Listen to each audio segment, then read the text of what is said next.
Right, so we are live. We are getting ready to cross over to Mason Klein, Mason the Kid Klein, I should say.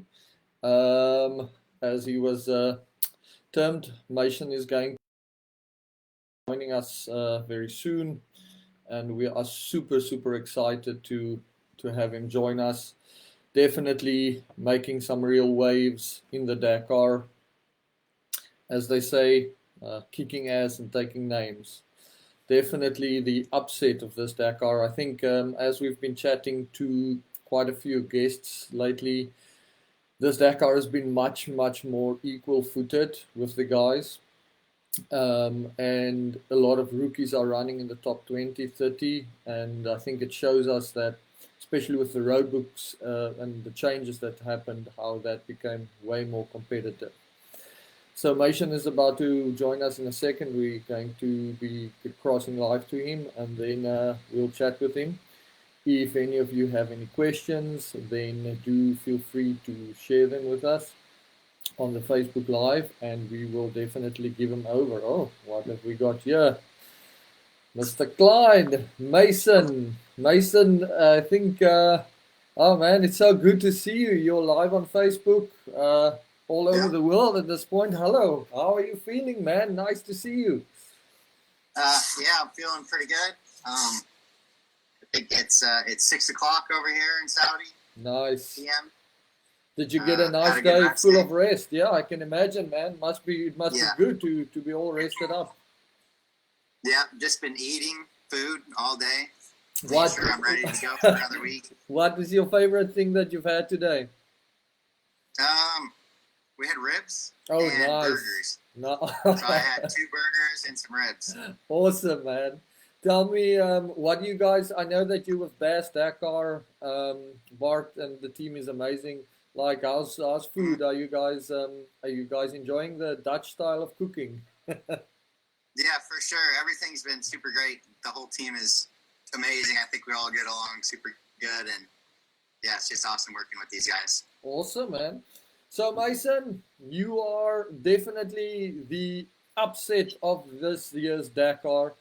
And it's amazing to see. It's so nice. It's like a breath of fresh air, you know. And I think there's a lot of older guys that have to kind of double check themselves, be like, I have to be way more awake than I thought I would be at this Dakar because there's this young kid on my ass the whole time.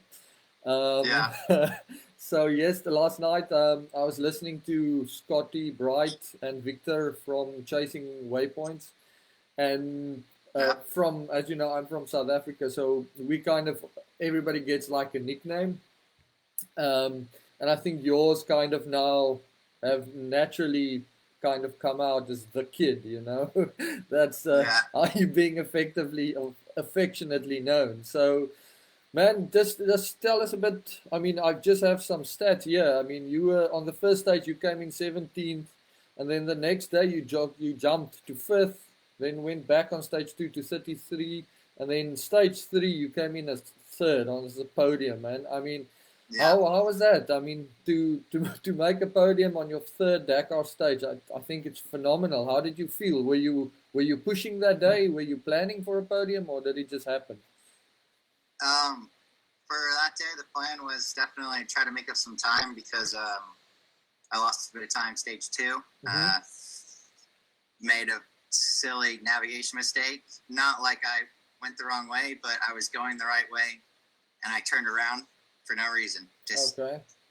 Doubts. so Experience.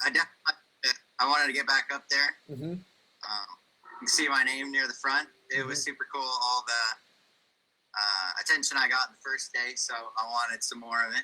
Okay. For sure, But man. I kind of realized can't keep doing that. Can't keep finishing up front and then finishing in the back the next day. Hmm. Need to be a bit more consistent. So that's what I've been really going for. Okay. The last stages I got sixth, and I'm pretty happy with that. Yeah, you got sixth, fifth, and sixth stage, man, and I mean that put you as a, let's call it a strategically, being 10th at the rest day. I mean, it's exactly where anybody want to be. you know. So I think that you have managed to position yourself perfectly, and you seem to have a ton of gas left in the tank. So you know, Yeah. it's gonna. I think the real race is going to start this week. And I Yeah. think that things are going to get really fun. So I think everybody all over the world, but in the US and in South Africa, are all like really rooting for you and definitely like enjoying checking the updates every day. Yeah. Do you have a strategy for the second half? Did you have a I'm strategy just, for the first half, or did you just ride? so basically, obviously, everybody always talks about strategy coming into here. All I knew was I didn't have a strategy. Okay. I figured out ask KTM when I showed up. Okay. And their answer is always there's no strategy. You never know what's going to happen. Mm-hmm. And that was kind of a bummer to hear. I thought they would just be able to tell me what to do and I'd be able to do it and then I could win. Okay. Doesn't really work like that, turns out. It's really up to the rider, for sure. Mm-hmm. A lot of moving at least parts. the first week to make the right decisions. They can give you all the advice in the world about taking it easy, not crashing out, be smart. Mm-hmm. But if you go out and you lose 39 minutes, stage 2, it'll really shake up your strategy. So I can imagine. it's really hard to plan for anything out here.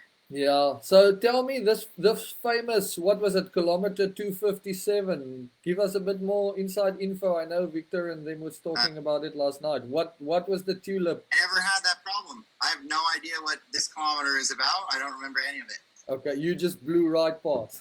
Yeah, I wish I could talk about it, but I have no idea. Okay, well, you know, my issue was it was just out of nowhere. Okay. I was going the right way. Okay. Sam was ahead of me after the refueling. Mm-hmm. Next thing you know, I'm in the dunes. I look back and he's coming towards me. So I think, oh, I must have screwed it up, right? Yep. So I started doing circles for no reason for like 30 minutes. And when I finally say, okay, I'll take the penalty for the waypoint, I go and I pick it up because I knew exactly where the course went. Ah, so, and I guess that's the kind of things that happen with experience, right? I mean, that was an expensive lesson, but now you know, like, you know, you're going to trust yourself rather than the guy ahead of you, no matter who he is. Yeah, definitely don't doubt yourself. And if your equipment's on and everything's been on, don't turn around for no reason. Mm-hmm. Stick with it and be confident. Yeah, look, I've had that experience a few times. I mean, I've not on a scale as big as Dakar, where you see guys that are better than you, faster than you, going in a direction, and you're looking at the tulip, and you're like, I have to turn here, and the amount of conviction that it takes to make that turn or to go that way, you know, it takes a lot out of you because, you know, you're never sure. But I think after that experience now, you know, you would have, I mean, imagine if you had gone right there and you had just carried on, how much time you would have made up. So it would have been an awesome day. Experience, sure. And this is why this is the Dakar and why it's the biggest race in the world. So on that regard, you know, you doing exceptional, and I personally believe it is because of the fact that I know that you've done a lot of road books. I know you've trained, and you and I have chatted about that before. And we both have kind of the same passion as far as, you know, kind of dialing down the navigation. You know, I'll never be as fast of a rider or a professional rider, but I can enjoy the sport because I can tune into the navigational aspect of it, and that gives me some kind of enjoyment, which I love. For sure, that's part of the riding. Exactly. Navigating. And so how do you think your training kind of, or I know, but I'd like to hear from you, your training on the road books? I know you were super on it, you know, you were really practicing every day on road books. Do you feel like that has given you a cutting edge and that has given you a bit of an advantage in this year's Dakar?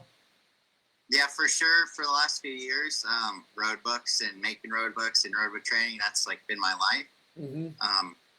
I kind of stopped really focusing on racing or any other kind of thing besides Sonora, obviously. I feel like my speed has maybe gone down. That or my brother has just gotten way faster. And the bets are on. I've not met was your brother at Sonora and when I was there in 2020? I don't think so. It was you and your dad. No, he never went until 21. Yeah, so I haven't met him, but I'm hearing that he's extremely fast, so it might be that he's just getting faster. Yeah. So this last year, been trying to fix that. My brother and I have always done all the rally training and everything together. I remember. Still do. But this year we've been doing a lot more like on the bike training. Mm-hmm. We do all the gym training, everything together, obviously, cycling. Mm-hmm. But this year focusing on riding skill and just like technique, mm-hmm. as well as road books, mm-hmm. like a ton. I did 5 weeks straight with Skyler and the whole KTM team, mm-hmm. from Utah to Barstow. Okay. Just like hell week. But for me, it was making road books. I love and we're out there for like 10 hours a day, mm-hmm. getting 400-kilometer road books done in 2 days for the guys like Toby and Kevin and Skyler. Like, we're just getting these things out there like crazy. Mm-hmm. And it was super awesome because I get to understand the kind of road book that I'm racing, mm-hmm. or that I will be racing. And I think it was a huge advantage just being around. Being around road. It's massive, and I think that makes such a huge difference. I mean, personally, it's my big love is making road books, and I've done a few road books for a few events, and we've got a few planned in the new year. So I mean, I would love to. We'll definitely catch up when you're stateside, because it's something that, you know, getting into the mindset of understanding the course and how it's written is part of decoding it, you know, and that's part of the race, and it's part of the enjoyment of it. And I think the top guys not having the map men this year or last year, you know, they all of a sudden they're getting a bit of a fright, and they're like, look guys, we need to up our road book game. Who's that?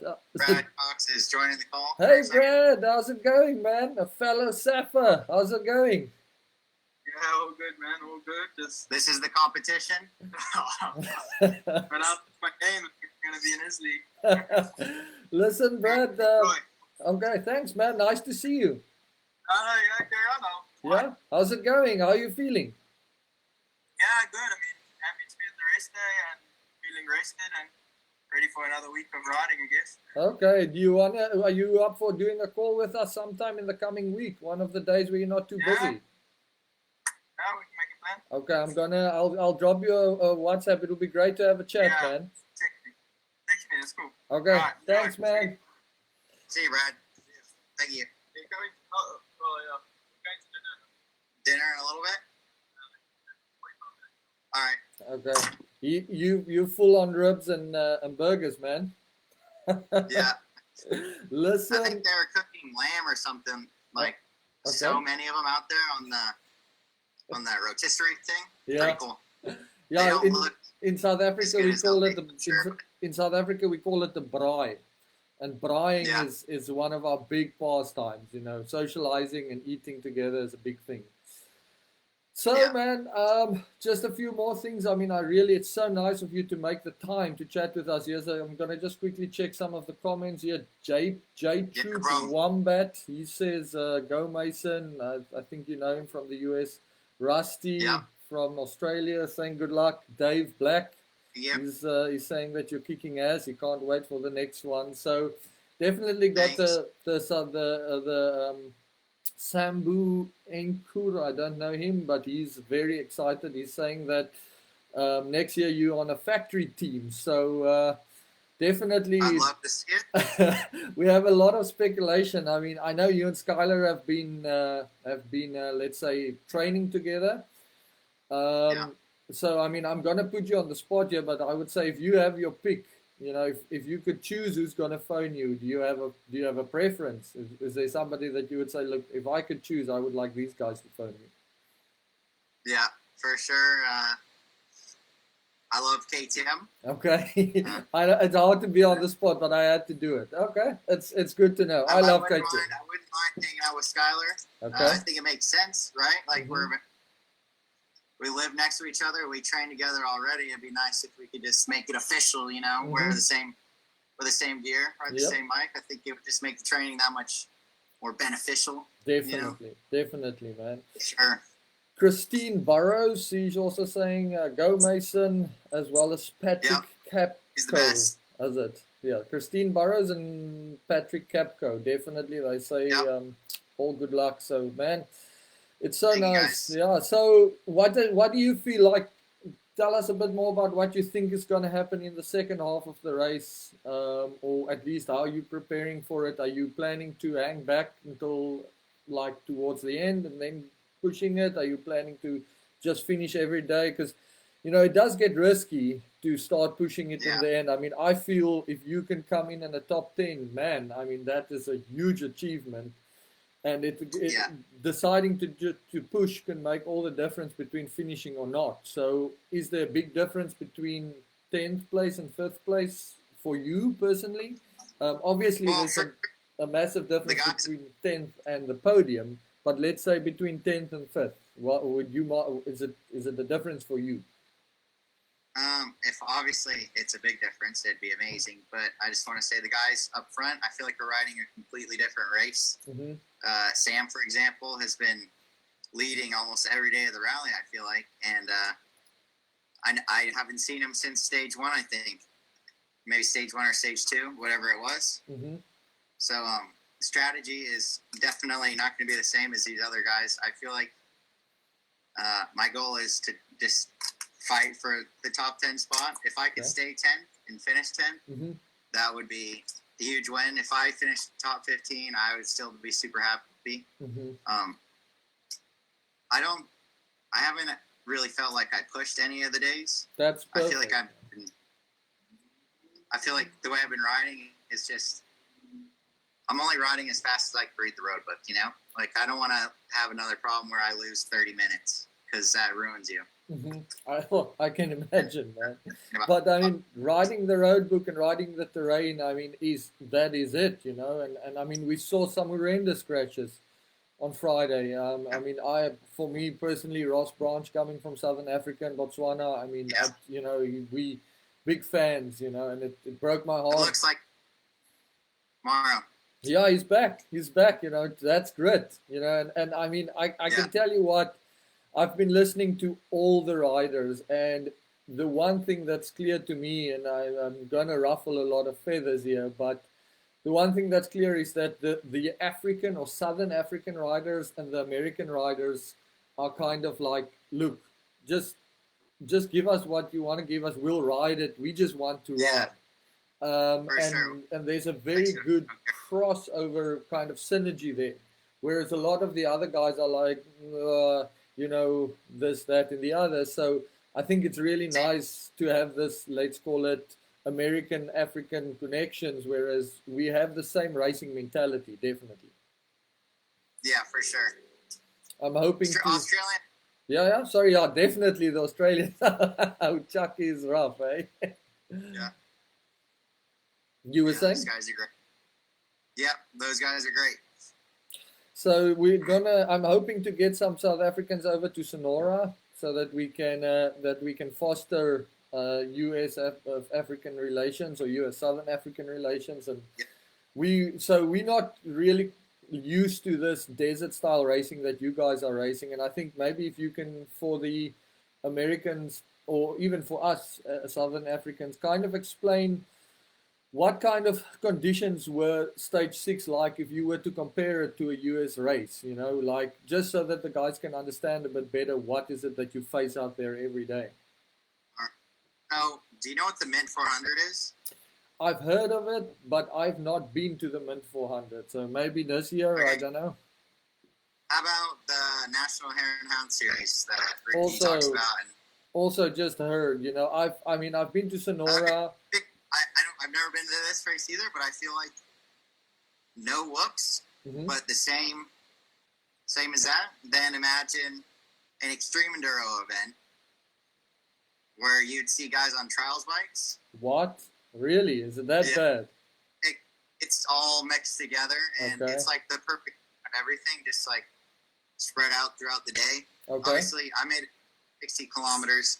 They stopped the race at 100. And I think they only kept the timing to 80.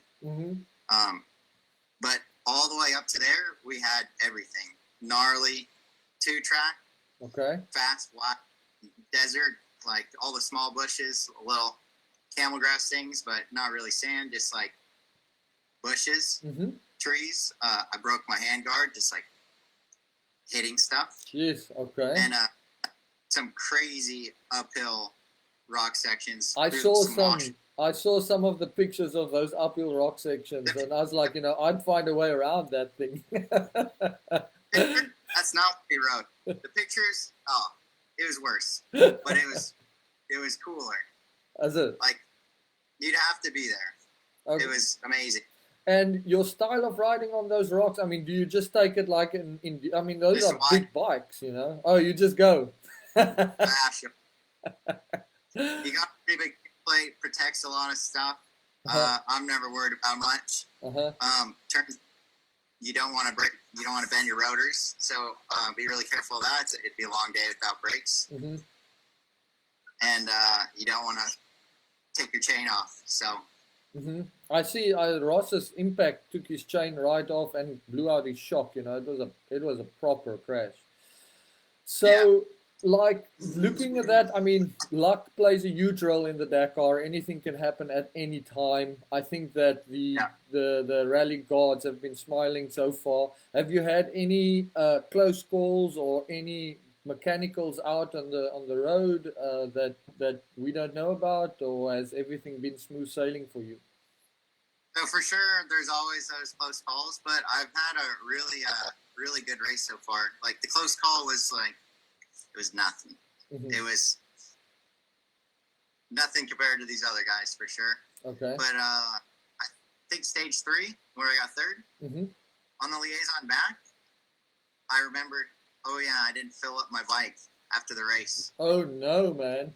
I ran out of gas. Me and another rider ran out of gas. And we were able to get gas off of Brad Cox and Daniel Sanders to get back.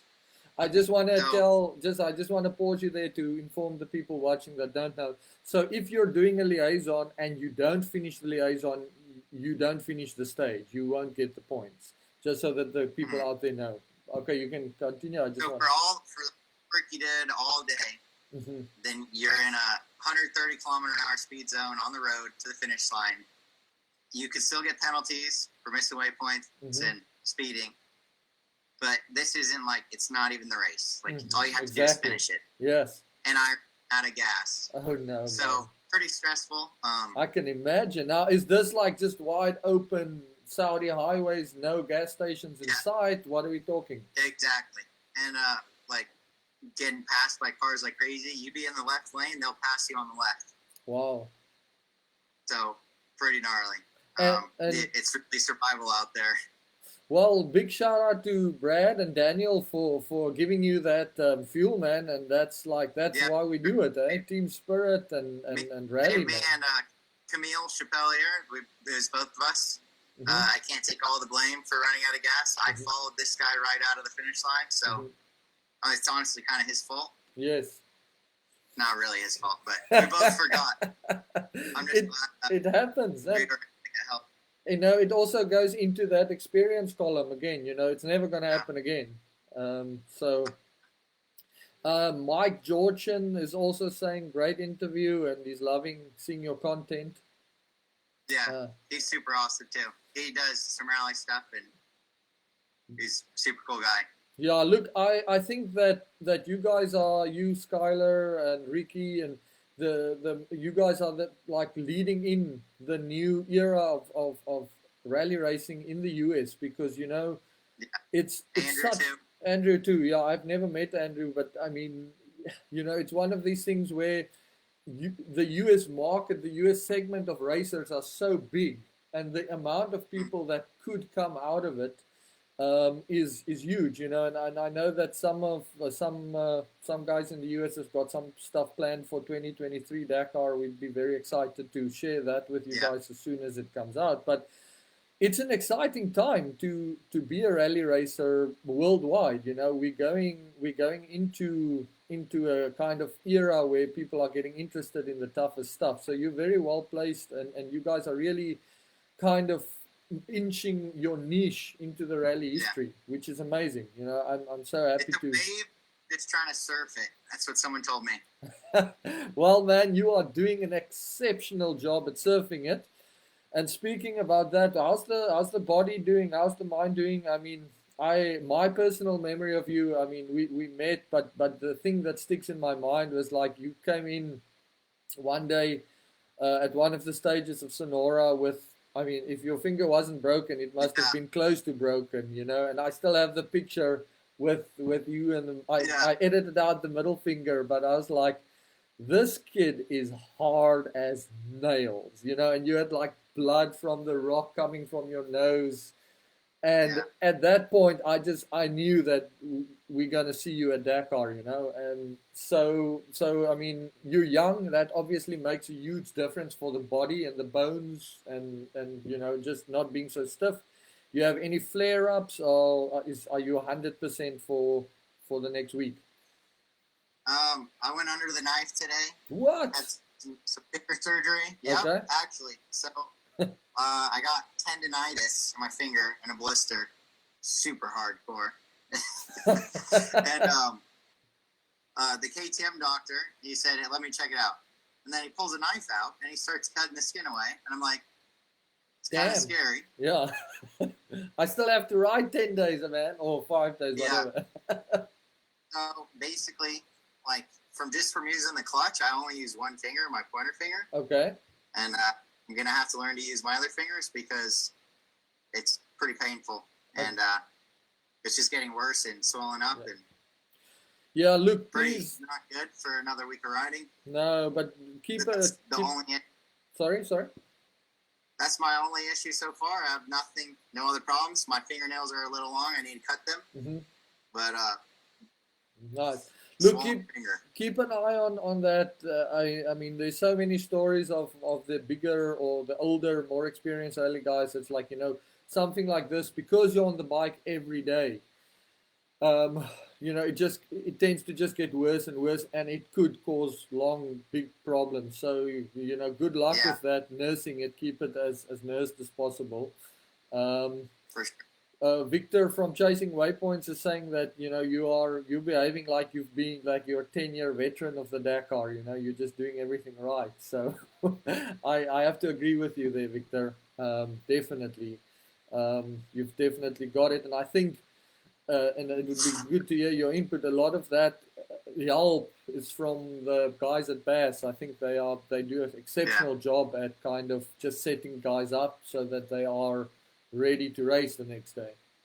Yeah, for sure. They're really good at talking to us, keeping us calm, and making sure we're fed, and working on the bikes all night. Like, our bikes are brand new every day. It's so amazing, and I couldn't wish to be with another team for my first Dakar.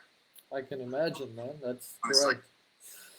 Listen, I would talk to you all night, but I know you have to get to bed. So I really appreciate it. Eat some lamb. Tell the South African boys I say hi. Sounds good. And definitely, listen, good luck with the next half. We are all like really cheering for you. And from my side, I mean, you're going to have a top 10 finish, if not a top 5. You know, we all behind you. So keep on the consistency. I think that's the key, and let's see. I'm sure there's going to be some back markers starting to push quite hard in the next week. So there's definitely going to be some new names in the top 10. But I believe yours will stay there. So good luck, man. And we look forward to your updates every day. Thank you so much for sharing with us. Have a good day. Thanks, man. Thank you, everybody. All the best. Stay well. Peace. Peace out, man. I never say that. Stay well. Right, guys. So that was Mason Klein from the Dakar. Exceptional guy. Really, really good racer. And it's just so refreshing to see how the young generation or the new generation of racers are coming on. So we'll definitely make some work to get Brad Cox on this week. We also have coming up this week Joey Evans on Wednesday. Joey did the spectacular Dakar a few years ago where he kind of went through and pushed through all the odds and finished. So we're very excited for that this week. And then also we've got Botswana, John Kelly. We'll definitely chat with him. So make sure that you guys kind of follow us along and give us a thumbs up if you can, and follow us along social media, and we'll see when we go live. But we're excited to bring you more of this type of content. And yeah, go Mason, go everybody in the Dakar. It's the toughest race in the world. It's the only 2 weeks we watch sports. So enjoy it, guys, and thanks for watching.